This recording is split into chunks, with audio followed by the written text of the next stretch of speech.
Okay, here we go. Quick video, how to reset your maintenance required light. This is on a 2013 Corolla. It's after you change your oil.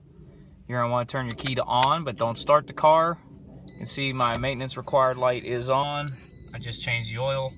So what you want to do is toggle here to trip A. Once you're on to trip A, you're gonna shut the key back off. You're gonna want to hold down the button for the toggle, turn your key to on while holding it down, and keep holding it. You'll see it kind of count down. It goes to 0, flashes, goes back to trip A. You're done. You can see the lights off. I'll start the car. Everything resets. And it's required light. You're good again till your next oil change. Hope this has helped some of y'all out. Have a good day.